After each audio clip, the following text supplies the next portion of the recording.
Welcome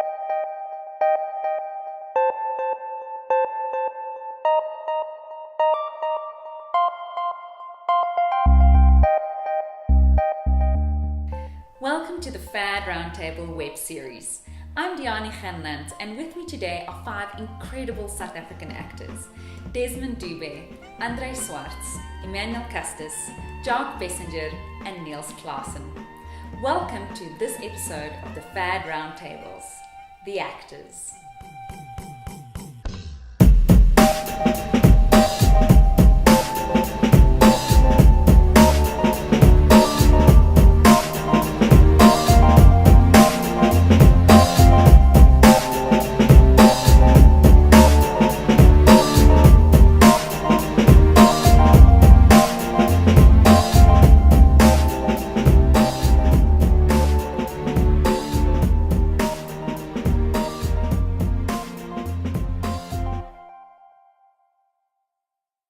Welcome, gentlemen. I'm Diani Gernandt, and with me I have André Schwartz, Desmond Dube, Emmanuel Castis, Jacques Bessenger, and Neels Clasen.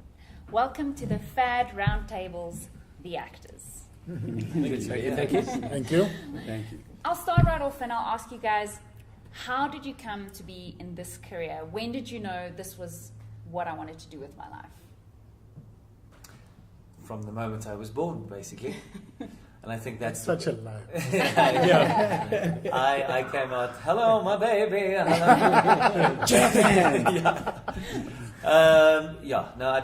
I think I pretty much kind of knew that this was going to be my life from the moment that I had my first audience, which was basically directly after I was born. Which was what? I guess literally like kindergarten plays or kindergarten little events. I ended up being the lead Okie because I was fine to do it, and that just never ended. And so there was a period where I considered politics in my grade 11 year, but that went pretty quickly as I realized I could do the same thing just by actually entertaining people as opposed to having an adverse effect on their lives. How did you get a start in all this? How did I get a start? I suppose pretty much like him. I think I'm an attention-seeking person, and I was an attention-seeking kid. So, and somehow you kind of liked the fact that people were looking at you. You were always the kid, playing around. And I suppose performance is born from there. Because you want to please all the time, and if the attention is not on you, you try harder. Yeah. Is that the truth, though, right? Not for me. Not for you. No, I wasn't an attention-seeking kid. Right. Yeah, with That's George. not Sorry what to you're burst doing your at all. bubble. Well, did you sit in the Not at corner all. when there were plays and He doesn't do the curtain calls. Yes, Spotlight. No, but actually, You don't do the curtain calls I either, did suppose. fight as much as I could when I was a kid. Right. But it was there in my blood anyway. I've got pictures of me with a guitar in my hand as a kid. Play guitar, not a real one. But I wanted to be a marine biologist or a vet. That's what I wanted to be. Wow. And not because of anything other than my love for wildlife and stuff like that. Not because I thought it paid better. Because I don't know what marine biologists make these days. Yeah. But and then it just kind of happened because I was useless at school, academics that is, and a teacher pushed me in that direction when he saw that I had the ability. And only as late as high school, I still did plays all my way through school. Also started in kindergarten in Greek actually, but I fought it, and then I just kind of got pushed in that direction by a teacher who kind of saw it and said, "You've got to go and do drama school." And I was like, "Okay, I'll go do it." Wow. John, for you? it's a similar story, I guess. I was kind of socially awkward as a child, and so in Standard 1, which is grade 3. Did you say it was? As a child, it's Well, I child. still Oh, am. I'm a grown-up now, and still socially awkward, but luckily I've grown. And so the teacher gave us an assignment to come up with this skit, and me and a friend came up with this skit, and I performed it in front of the class. And I remember experiencing this overwhelming sense of belonging and well, now I can describe it as connected or whatever. Right. And it kind of started there, so the teacher also pushed me in that direction. And it's ever since then I've been an actor, yeah. Amazing. Yeah. I don't have any of these kind of stories of where it felt great to be on the stages. I just found myself there constantly, and I think that's sort of where the progression came from. I didn't study anything formal, singing or acting wise, and no comments. But I just found myself there, and it just continued. And obviously, it was something I enjoyed and got some sort of satisfaction from. And you know, it seriously beats. I studied law, doing case studies. You know, so I enjoy it. Yeah. Wow. So tell me about those worst jobs you've had in your career. That thing you'd like to erase from your CV, forget it ever happened, wish you had said no to. Oh, wow. How long have you got? Yeah, I was about to say, that's a whole Bible. My worst one ever was one in Cape Town, and my brief was, it is the most sophisticated audience I will ever have. It included people such as Wilbur Smith and so forth. So I then got a program together with heavy Brecht and Kurt Weill songs and some Brel stuff, and really, really very sophisticated. But what nobody told me was that the rest of the people at the function were hunters. We're hunters. Hunters. So skietbokke. Yeah. And I was supposed to go on like 8 o'clock, and then there was a problem with the speaker, and then the kitchen, and then I went up at about 12:15 the evening with a lot of pissed hunters, and half of them couldn't see me. I did my first song, and there was a lull because people didn't know what the hell it was. And a guy right from the back said, "Aren't you finished yet?" After my first song, and I said, "As a matter of fact, I am." And I left. Wow. That was quite scary. Wow. Yeah. I think probably my worst one was we had a comedy troupe, and our thing was we were the warm up act for bands, but in all the dingy spots that bands find themselves in. And it was called Zefsketter. And it was, our growth was exponential. In next to no time, we actually landed a television series because of it. And so we felt like absolute rock stars. But we were invited to be the warm-up act for Springbok Nude Girls in a festival in Nelspruit. And we pitched up there, and it was not the main stage. We performed on a little kind of outer stage. And I had just dropped a 15-kilogram weight on my toe, which made it explode. So I had an operation. So we just kind of reworked most of the sketches, so I could be on my what do you call those? Crutches. Everyone thought Zefsketter was a band of some sort.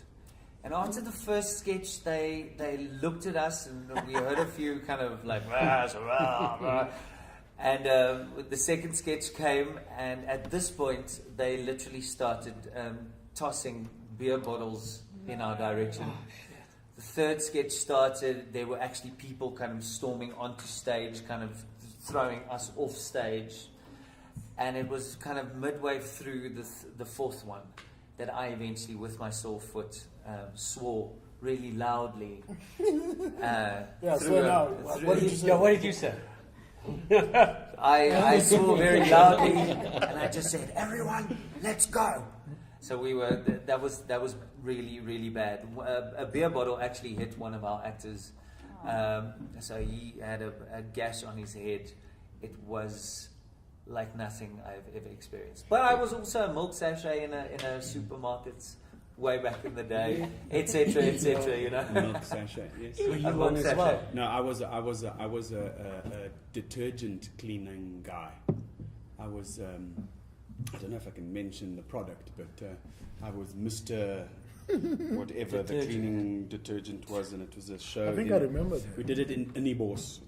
It was an activation campaign. Yes, so I played a guy who killed a whole lot of germs in a funny, like, sort of Superman like type suit rather. But I had a similar experience to get off stage thing where we were doing a New Year's Eve at a big casino with Matthew Stewart, and God rest his soul. Yes. And we were hired to do jazz. We were hired to do a jazz set. So we had a 6-piece band. We had some of the best jazz musicians on stage, and the two of us doing a whole thing. And the first set was fine. And then the client came backstage and said, hey, bro, can you do some dance song? You know? I'm like, no, that's not our set. It's jazz. Oh, so I said, listen, we don't have a problem with you leaving it there. We'll come on when you wish everybody Happy New Year and everything. We'll pop the cork and we'll go home. No, come on. No, seriously. We must have told him about 6 times. We don't mind. Don't worry. It's not going to be insulting. No, come on. So we get to the side of the stage and the DJ's been playing for the last 20 minutes, and I look at Matthew and I go, oh, shit. Yeah. We got on stage, 1 song. Nobody's really having a jaw. We have a 2nd song. 2 girls stand up and start dancing. So this guy goes, hey, bro, come here. From the audience. So I jump off and I go down and he goes, we don't like your music. We don't. 2 people are dancing. Come on. There's an Indian fella. He's like, get up. You don't like our music. I was like, okay. Okay. I get up onto the stage and I go, Matthew was doing a solo. I put my arm around him and I go, this is our last song. And a table in the back goes, yeah! We're like, oh, okay. But isn't it funny that with all 3 our stories now so far, and probably you have as well, that the situations were the things that we were booked Absolutely. for the wrong kind of gig, and it was the wrong client. And that, I mean, obviously another one of my worst experiences was working with him for the Panto, but it was fun. Tell me about It's funny, I your- was going to say that. Tell me about yours, Desmond. You know, I think our stories are similar. You know, you get booked for the wrong gig, kind of thing. But one that springs to mind now was a similar thing. And until this day, I don't do Christmas gigs anymore. You know, those corporate Christmas parties, no more. Right. You don't, if you're listening, any corporate guy, sorry. Don't fight. You know, no weddings, no corporate There's gigs. at least that you weren't Father Christmas, because you were being ugly Father Christmas. That's I true, like too. you very much. That's true. They tried their luck with that one. I take it But- you don't do bar mitzvahs either. I do actually. Funny enough, yeah. I'm only black Jew. So I got booked for this thing, but you know, I collect social material about South African politics and that kind of stuff, and I do a couple of skits. And right as before I go on, this lady comes on and she says, "Look, the managers, all of them are a bit stiff here, okay? So they don't like political references to anything. All of them are English. They come from England. So don't say anything." That's my whole set. That's you know what I mean? What? So I go, okay, then you got the wrong guy. This is like 5 minutes before I go on. You know, did you have a look at my script? Did you read my script? Yes, I did. And you telling me this now? You know, so eventually they go, no, just go on then. Just go on. So I go on. A couple of people, you know, pay attention, but half of those people are drunk. It's a Christmas party, you know. And usually they put you right at the end. You know, usually they put you right at the end. Half of those people are drunk. And then suddenly, one guy from the back there goes, "Aye, he's racist!" Yes, like, bro. Because it was, you know, I was kind of playing the parodies between, you know, what black As you people do. react, you know what I mean? This is like 15 minutes into the thing. I still have another 15 minutes left. So I had an old lady character who picked up all the things, you know, played the old lady and exited, never came back. No. Yeah. I I was think in my that truck was very and gone. good. Yeah. Yeah. Off I go. Yeah. I didn't even wait This for story could have turned out you know, very and I different. just left.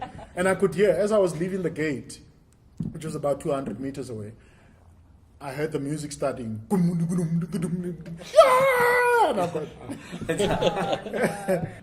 And Jacques? Some corporate gigs, but one thing that really sticks to mind is the shopping mall stuff, you know, like when you just finish your studies and Yeah. you go freeze mime for like 3 weeks on end, and you freeze mime for 5 hours with like a half an hour break, and then you freeze mime for another like 4 hours. Yeah. You know, and when I see those young kids now doing it in the malls, my heart really goes out to them, because it really takes a lot to freeze mime for like hours on end. Yeah. And there's something about mime artists in our country, like I don't think people really appreciate the artistic, you know, side of mime artists. Yeah. So to be a mime artist in South Africa is just so... Dude, do you think it's bad being a mime artist? I have friends who are stand-up comedians who have had this kind of comment. So what are you going to do? So you're just going to talk? Yeah. You're just going to go up there and talk? Yeah. Yeah. No, you don't sing a song or something? No, it's great. Yeah, the questions you get. Yeah. So, like, are you a music? Are you an actor? Are you any good? Yeah. No, I've just made a 15-year career. But no. But it's usually are you an actor? Yes. Okay, but what do you really do? Like, surely you don't just do acting. Like, surely you have something else that you do. It's interesting. Like I think the perception of what we do, I often wonder what people actually think it is we do for a living. And if it's, because you often hear the comment of, don't you have a part for me, man? I can just talk. I can just talk. Yeah. And I go, but that's not quite how it works when you're on a set, or when you're doing a soap or whatever. No, what do you mean? And I go, there's actually a script, and you have to really stick to it, and you have to, you can't just talk. No, but I'm sure I'll be able to do it. But don't you think that's something quite nice about aspects of the arts? That if you do your craft well enough, somebody would think it's that easy. Absolutely. I mean, look at how many people would look at a Picasso or a Monet or any of that. I can also make a lot of dots on a piece of canvas. Absolutely. You often get that kind of stuff. Perhaps it's a good thing. But I think having said that, it's still a sensitive thing to artists, to us artists. I don't know about you guys, but I'm very sensitive about those kind of things, particularly when it's people who seem like they are a little bit educated and enlightened. Absolutely. Who come up with that kind of thing where they go, hey, don't you want to get me a part there? Then I really lose it. Yeah. simply because I think I've had that, by the way, at the tax office. But then you give them a part. No, I went into and this lady who's helping me goes, does acting really pay? I'm like, you're taking my money right now. Yeah. Yes, exactly. Absolutely. Maybe you should bring it back if it doesn't pay. You know what I mean? That type of thing. Where, But I think there are a few things that gives the industry, sometimes that gives it a name like that. I think a lot of it happened with the soapies, where a lot of people came from the street without any sense of training, without any background, and suddenly they make it. Reality TV programs such as Idols. Definitely. And I think the other thing is we unfortunately have reached in South Africa a thing that our media will not write 5 paragraphs about a great production, but if you're caught with your pants down, they'll give you 5 covers 5 weeks in a row. Yeah. And I think our media is not supportive of the arts in the way that they should be to build it as an industry. I'm not sure if that's actually entirely true, and I'll tell you why. Someone once said to me, and I thought, I've never heard anyone put it that way. Someone said, half of the people who are working in formal industries in South Africa would have loved to be in the arts. Absolutely. I think some of the best artists out there will never actually walk onto the stage. I've certainly come across a few. Many of you guys have transitioned from actor, performer, artist into director, producer, and that side of the camera or behind the scenes. How have you found that transition? What do you find is difficult to adjust? Do you find it very rewarding? What are your thoughts on that? I think our industry, to a large extent in this country, brings about the necessity to diversify. I don't think it's always a choice. I think I would far rather just have been an actor for the rest of my life. But there's not always the support, and there's simply not enough work out there for us to sustain ourselves and to have the basics, like a house and a car and a wife and a child, on just doing one thing. I think there are a few people who maybe very early in their lives went into almost a stable kind of job, like a soap opera or whatever. And by all means, I grant them their happiness and their stability. But for the rest of us, you do get kind of pushed into diversifying.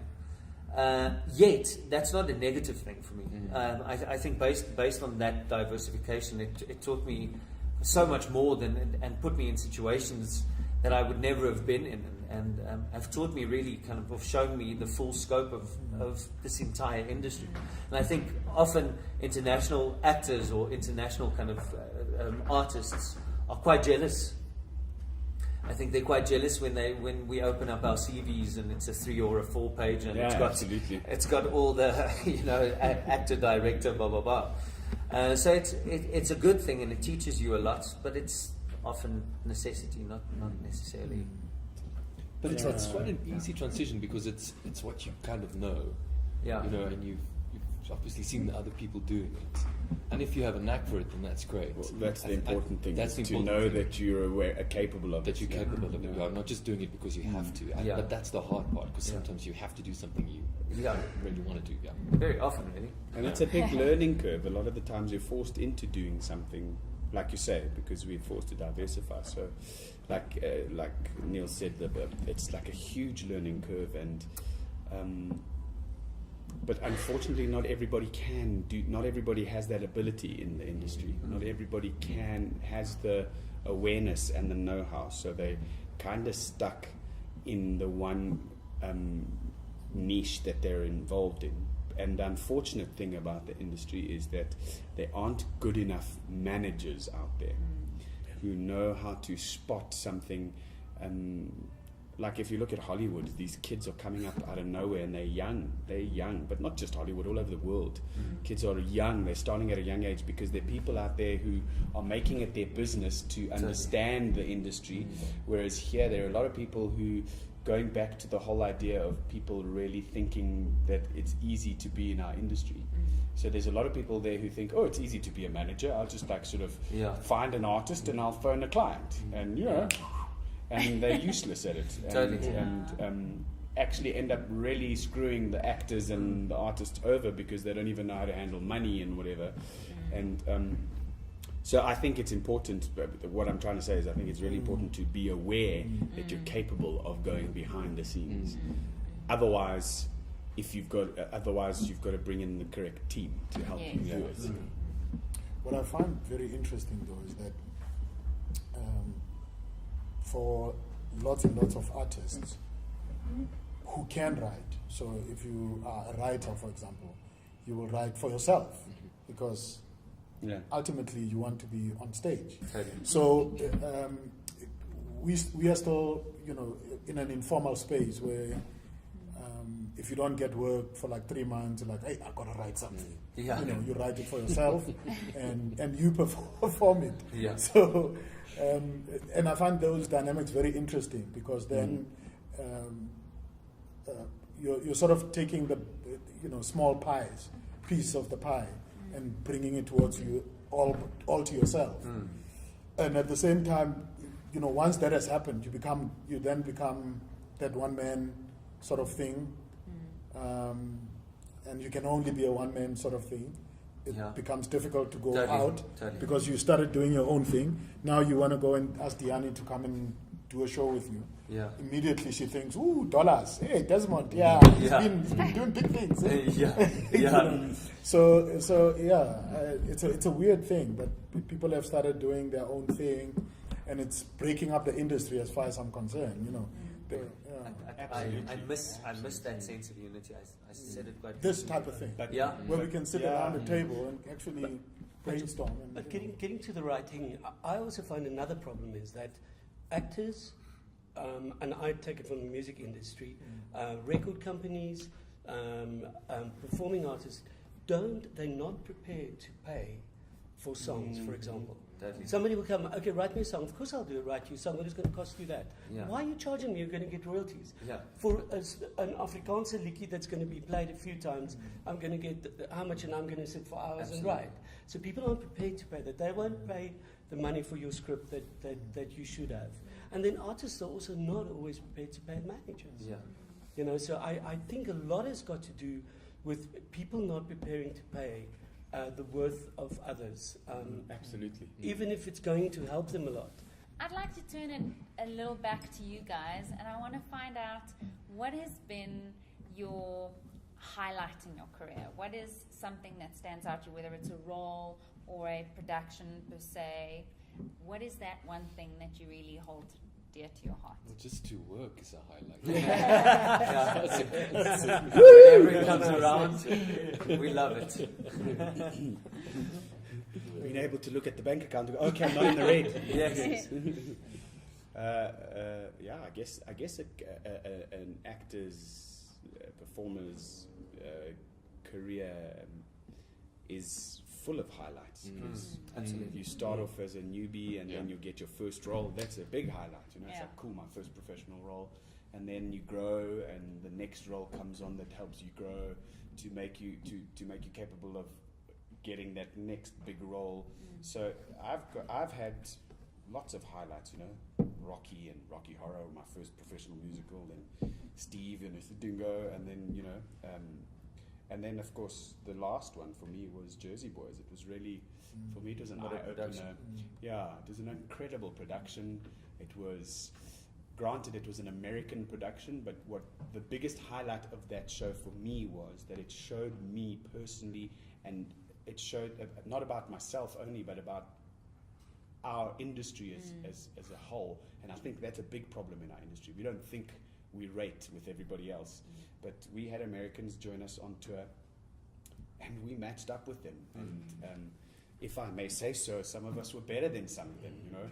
And it was an amazing opportunity to realize that and work with an American team from overseas and really learn something new, but also realize that, hey, we've got the chops in this country, and it was a huge confidence booster for me.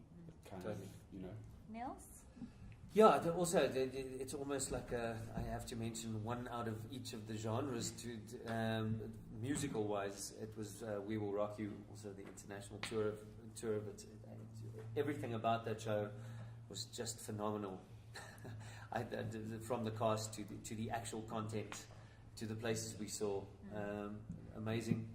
As a director of kind of newbies, it was my production of Rent at the Tshwane University of Technology. As a director, my first feature that I directed earlier this year, which was just lovely, because I realized for the first time that in everything I've done in my career, I've actually learned so much that I could lead an entire crew and cast without formal training in that. There's so many. My career has been a highlight to me. That's awesome. Yeah. And you? I think Playing with me.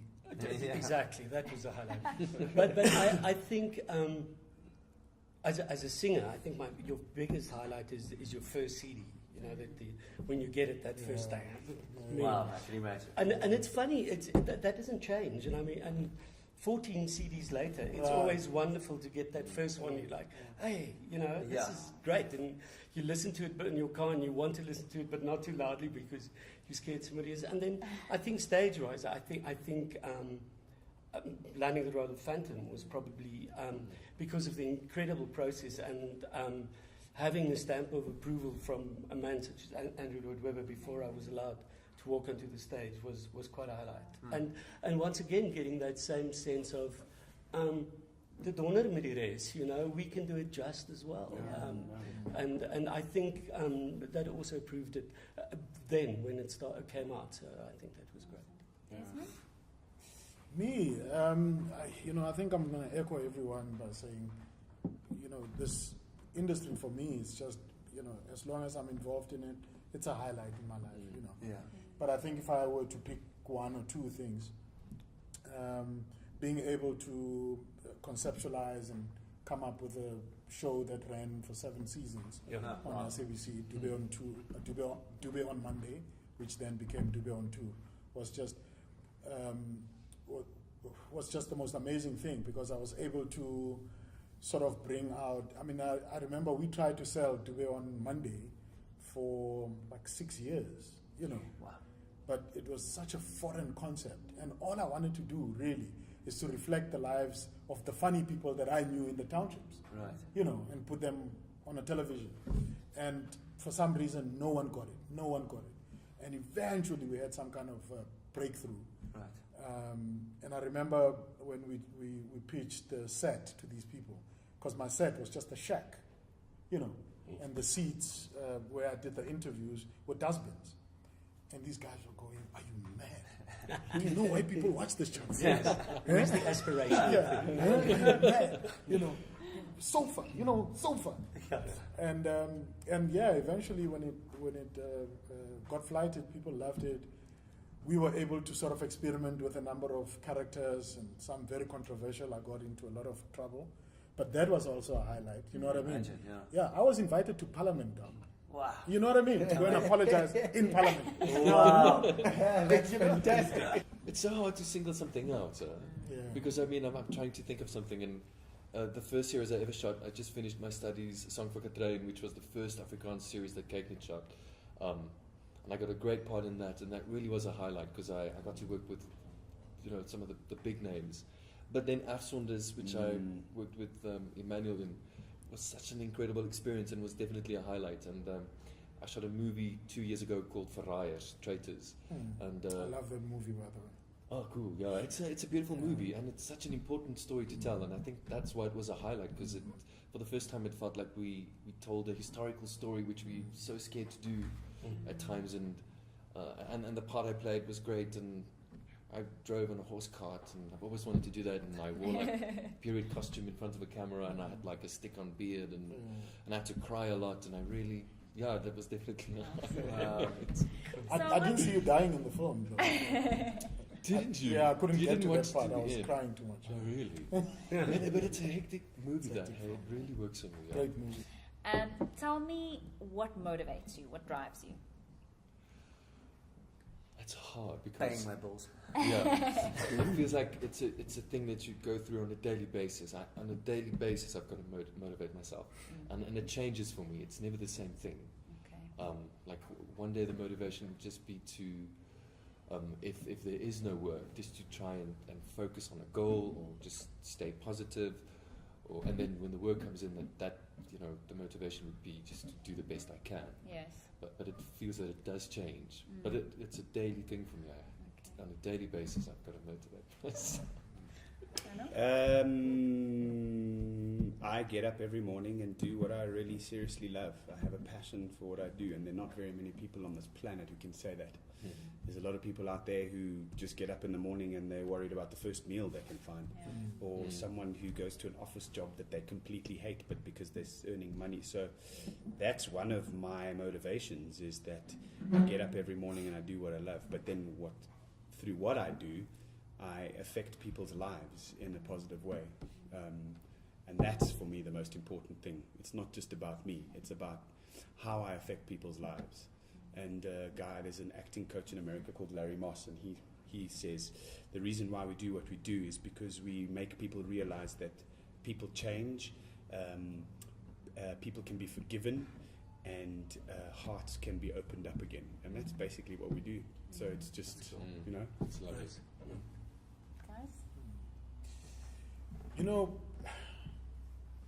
I have this thing. I love what I do. I love this industry, and I love the people in this industry.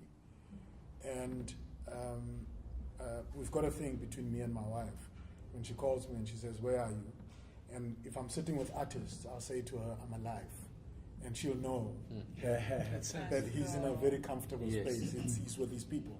Right. And when I'm chilling with my old friends, I'll just say I'm with my friends, Yes. and I suppose that's a reflection of, how much passion I have for this industry, and just being around people who are creative, who think like children, because I think we are kids Totally. at heart, you know. Made And that I think this is a very safe space when you're amongst these people. Yeah. You can be a child as much as you want. Yeah. You can be an idiot Yeah. without anybody judging you. But Totally. when you get into the corporate office, you need to be a little. I think I love this industry, and I think this is where the passion lies. This is what drives me. I don't have. I think it's quite similar in terms of I don't have specific motivational drivers. I am just. It might sound arrogant, but I am a motivated person, and I see. It's very arrogant. I see opportunities, and I mean because of my singing and acting career, which is a second career at the moment, in terms of my marketing company, everywhere there's something that motivates. When I mean, my morning starts that I get coffee in bed and I go through all the news stuff on Twitter, and I spend a half an hour every morning on Twitter. And it's amazing when you just get all those feeds. The minute your day starts, you've got so many sparks that just motivates things that you didn't think was going to be a motivation for today. So I think I pick it up from, and I think as artists we pick it up from everywhere. Yeah, I must admit, I mean, I'm just coming off the back of a very challenging period where motivation was difficult for me to find, because I suddenly, for the first time in my 16-year career, was at a place where I didn't know how I could possibly change the fact that I'm not working. Because normally I'm a firm believer in don't sit next to your phone and wait for a call, make it happen. If no one's calling, go and write something or create something. And for this 2.5 months period, I think it was some kind of test that was sent my way that wasn't there. And yet, despite the fact that maybe at the end of one evening I would go, I'm going to choose something else to do with my life. The next morning I woke up and went, but what? What can I possibly do other than what I'm doing? Because there's no need. I have no need to do anything but do this thing, in all its facets. I love it so that I'm almost a slave to it. Yeah. No matter what happens, I will die here. I just want to go in there because I think most of us here have been through that kind of thinking. And I think until you sort of, I think Neil, he nailed it. Until you realize that you are actually a slave to this, you'll give yourself a heart attack, I promise you. Yeah. Because creativity comes from play. I've got a little organization called Boy, Build Our Youth, which is part of it is a mentorship program where I teach these kids, these boys, that the most successful or world-changing men in the world started with playing. Whether you're a hacker, whether you're a Steve Jobs, it was some kind of play. You were playing until it becomes a job in our case. So you play, you become as creative as you can because it's a free space, right? Until you start seeing it as a job. Yep. And then the pay doesn't come in. So it makes it now difficult to go back and play. Yes. Because, you've got responsibilities, you've got a partner who now says, what are you doing? I'm writing this character. Characters don't pay rent. Characters don't pay rent. It's funny. I don't know if that makes sense. And it stunts Exactly what creativity. you mean. And it stunts creativity. I mean, look at something like a Google. Why do they have offices the way they do? Yeah. Because people can still play. Absolutely. Wow. Tell me about your most embarrassing moment in your career. I have one. There's been a couple. Go, Des. Go, Des. I have one. A few years ago, well, quite a number of years ago, I had just come into the industry. And I was coming into the industry very, full force. So I did a one-man play at the Market Theatre Lab. And at the same time, in Kimberley, I was performing a play called which we also sort of turned into a one-man play. But both these shows started with a monologue, like a huge monologue. and got into a bars, from Kimberley, because it was like a TikTok. So on weekends, for the Market Theatre, I would do this one, and then I came on the bus, came to Joburg, but I could tell that I was beginning to become really tired. It's like a month of this TikTok type of thing. And the show starts, and I remember those years, Sarafina had just played at the lab. Right. I think it was the second cast of Sarafina. So, the place was buzzing. It had a huge crowd and that kind of. So there must have been about 50 odd people in the audience, which was fine for that kind of stuff, And I came on stage, started the show, went on with this monologue for like 5 minutes. And then at some point, I turned, and on the wing, I saw my stage manager just looking like this. And I knew something is wrong. So I'm trying to figure out what's wrong. I was on the wrong monologue. Wrong monologue. Totally wrong show. Totally wrong show. How embarrassing was that? So I sort of exited. Yeah. And lights down. We waited another 5 minutes, and then I came back on with the right show. Oh no. People are like, "Bro, what was that about?" I'll tell mine as quickly as possible. There were a couple of dries where I just didn't know where to go to with lines and stuff. But one particular one, while I was doing We Will Rock You, this one scene, the Killer Queen speaks to Khashoggi, henchman, and the only set piece on stage was really a massive LED screen that filled an entire stage, opera stage. And so in these scenes, she was on stage and I was in a booth being filmed. So I interacted with her directly. So literally, my head is 10 meters by 6 meters, and she dried. And for the life of me, I couldn't help her. And there were many kind of her minions standing around her, each trying their best to kind of give her some kind of cue line, whatever. And I was just standing there. And I kid you not, I mean, a 10-second drive feels like 20 minutes. A 3-minute drive, it feels like a lifetime. I at one stage tried to pop out to go and run towards her, but at that point the stage manager prompted her, so I'm back in the booth. It was the worst minutes of my entire life. That was the most embarrassing. I think it was in Singapore. Mano, anything for you? There's so many little things, like coming out with your opening line to a monologue and going, I've been pretty quiet till now. That's the way to start your monologue. Here's my moment. I've been pretty quiet till now, and the rest of right one. And the rest of the cast wouldn't let me live it down. Yes, exactly. But I actually pretty quiet. I was actually the one that always springs to mind, and it's a little one. I don't know. Maybe it's not that little. I was doing the pantomime back in 1999, God, we're old. And they had the passarella, which has got the little thing across the sun, that bands in the middle. And we were doing some choreography, and I did this big spin in the choreography and flew straight off the stage, off the passarella, not into the orchestra pit, but into a woman's lap.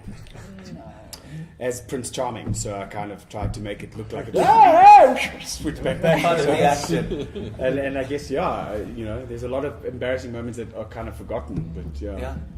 André? Mine was an odd one, and I think that, K-Pab did a production of Jesus Christ Superstar, and I sang Jesus in the production, and then a company in Pretoria did an amateur version at the Victory Theatre. And Philip Goddard was in the show, and Johan Engelbrecht. They were Judas and Pilate.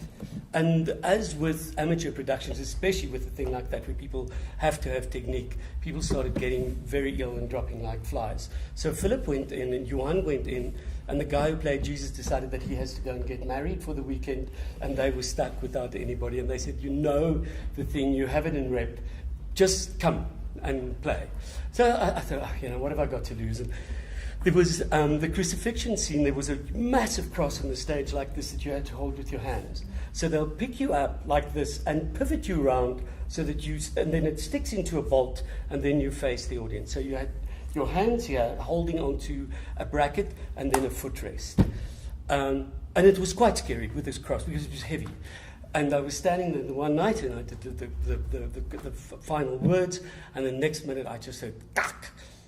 And there goes the footrest. And it falls over the breaks and it falls onto the stage. I'm hanging, and everybody's standing there and they're all lamenting. And, no, I can't keep on hanging with both. So I lose one hand, and eventually I'm hanging by one, and I just left and walked off. I mean, what do you do? What do you do? Jacques, anything for you?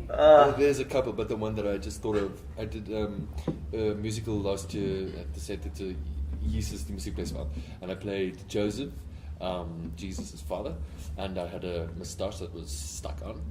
And I'm not a great singer. Like, singing is like a second thing I do. And there was a very difficult note I had to hit, and in that specific note I obviously pulled my mouth in a certain way, and the moustache went and hung there, and like and I just went.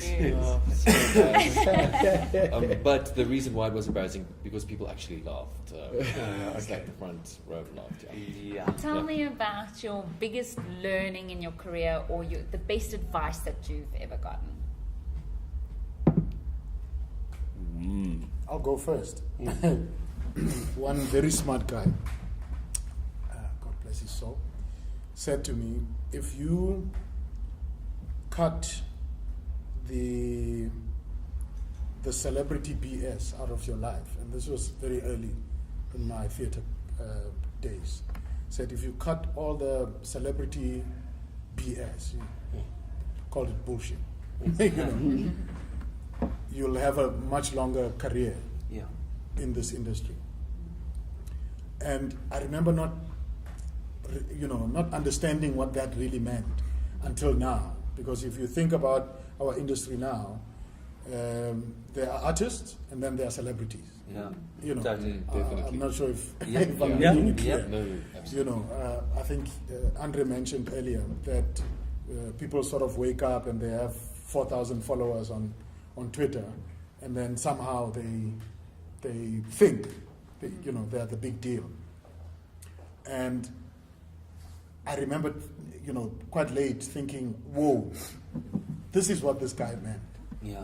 Says, look at the art, refine your art, and forget the fame. The fame will automatically come, if you're good, if you're really good. And if you look after your art, you will ultimately become good. And I think that's the best advice I ever got. I think my training at my university, which was the Pretoria University, was almost generally taught me one thing, and that is old school values, which I often miss these days with reality shows and with people thinking it's easy and it's accessible and everyone can do it. And I think, I certainly miss it. And what I miss most of all from younger actors is the fact that they're in it only for themselves, as opposed to serving the art. And I think that it's a similar kind of idea. You are never there to serve yourself. You must always stand in service of the art. If any artist can achieve that, and he'll stay there, because he'll know the value of it, and he'll know what that feeling is, as opposed to a self-glorification. Boom. Someone said to me she's an agent. I'm not with her, but I have a lot of respect for her. And I've thought about this when I was younger, but it didn't make sense to me. And she said to me, if you want to become a great actor, you have to become a great human being. And I really thought about that, because the two go hand in hand. The human being is the actor, and other way around. So that was great advice. Well, my first ever agent, the man who took risk. Well, she has only been my only agent, but the person who took me into the agent just said pretty much that about the celebrity. He just said, if you ever get too big for your boots, I'm gonna up you. and that stuck with me forever, because that's what it's about. It's about the art. It's about telling the story. And I mean, there's been little advices here and there, but that's pretty much the one that stuck to me the most. It's kind of follow your art, and again, like Neels was saying, like where I studied, they taught us a very strong work ethic, and that's what's seriously lacking. Is like people expect things to happen overnight without putting the work into it, and you just have to do it. André? That's the other thing. But just quickly on the work thing, the problem is that there are ways to get away without doing the work. I'm just talking about the recording career nowadays. You can sound like a dog, and they put it through a computer, and you walk out there and it sounds gorgeous. They have a problem when they go and sing live. But that's changing exactly, because now most artists make their money from performing live, and when they get heard and live, the audience people are like, goes, what is that? Yeah. I think mine is, it's wonderful that ours is all so similar. Franz Marx was a huge mentor in my life. At one stage, Franz was living in the Braamfontein Hotel in this horrible suite, Just and for I the said, viewer's sake, who's Franz Marx? You keep dropping names. Have you noticed? Like every time he speaks, he'll drop I didn't. Who a else couple did of I names. say? Helen Mirren. Okay, so Helen Mirren stayed. So you know who she is.